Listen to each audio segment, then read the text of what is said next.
Fascist হাসিনার অন্যতম সহযোগী কবিরুল হক, PM কবিরুল হক মুফতি এবং আরেকজন আসামি মোহাম্মদ মোজাম্মেল হক।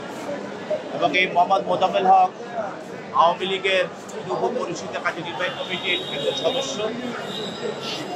তাদেরকে তদন্তকারী কর্মকর্তা গ্রেপ্তার করে সন্ত্রাসবিরোধী একটি আইনের মামলায় গ্রেপ্তার করে আজকে বিজ্ঞ আদালতে উপস্থাপন করেন এবং 10 দিনের রিমান্ড প্রার্থনা করেন।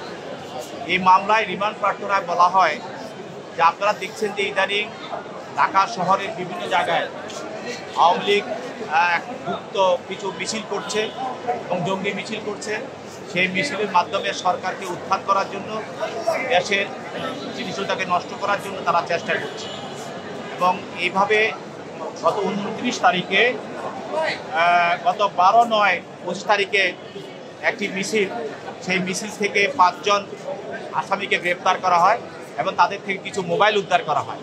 এবং এই মোবাইলের তাদের মোবাইলের ফেসবুক এবং বিভিন্ন হোয়াটসঅ্যাপের বিভিন্ন মেসেঞ্জার তথ্য থেকে এই আসামিদেরকে এইসব মিছিলের সঙ্গে জড়িত থাকার বিষয়টা পাওয়া যায়।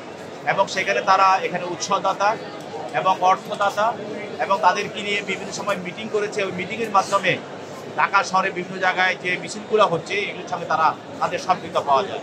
সেই জন্য তাদেরকে গ্রেপ্তার করা হয় এবং তাদেরকে গ্রেপ্তার করার পরে তাদের কাছে অনেকগুলো মোবাইল পাওয়া যায়। সেই মোবাইলের মধ্যে তদন্তকারী কর্মকর্তা মোবাইল দেখে মোবাইলের ভিতরে অনেকগুলো হোয়াটসঅ্যাপ গ্রুপ পাওয়া যায় এবং এই গ্রুপের বিভিন্ন 32 নাম্বার, শেখ মুজিবের নাম দিয়ে, হাসিনার নাম দিয়ে বিভিন্ন ধরনের গ্রুপ তারা তৈরি করে। এবং এই গ্রুপের মধ্যে বিভিন্ন জায়গায় এই যে আন্দোলন করার জন্য এবং সরকারের বিরুদ্ধে বিক্ষোভ মিছিল করার জন্য ছাত্রলীগ, যুবলীগ এবং আওয়ামী লীগ থেকে তারা আহ্বান করে এবং বিভিন্ন ধরনের তারা বুদ্ধি এবং তারা সহযোগিতা, আর্থিক সহযোগিতা করে।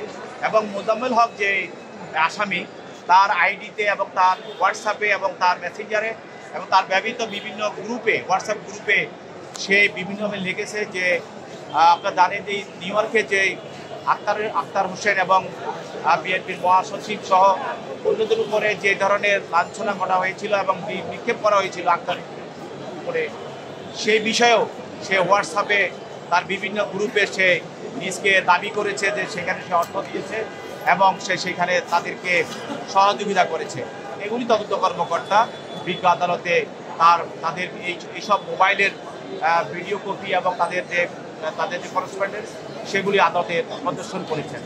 এগুলি দেখে এবং এই মামলা তদন্তের স্বার্থে আরও কারা কারা এটার সঙ্গে জড়িত আছে, কীভাবে এইসব আস্থামূলক কাজগুলো হচ্ছে, মিছিলগুলো হচ্ছে, কারা করছে, কীভাবে করছে, অর্থ কারা জোগাড় দিচ্ছে, কীভাবে তারা সহযোগিতা করছে, তাদেরকে বের করার জন্য, ফাইল করার জন্য এবং তাদেরকে গ্রেপ্তার করার জন্য এই আসামিদেরকে 7 দিনের 10 দিনের রিমান্ড প্রার্থনা করা হয়। বিজ্ঞ আদালত সবাই বক্তব্য শোনার পর, ওদের পক্ষে আইনজীবী ছিল, তাদেরও বক্তব্য শুনেছেন। তাদের বক্তব্য শোনার পরে 6 দিনের রিমান্ড মঞ্জুর করে তাদেরকে তদন্তকারী কর্মকর্তার কাছে জিজ্ঞাসাবাদ করার জন্য ন্যস্ত করে। বান্ডেল থাকলে প্রতি সেনমানিতে টাকা বাঁচবে। বিকাশ সেনমানি বান্ডেল কিনে জিতুন প্রতি লেনদেনে।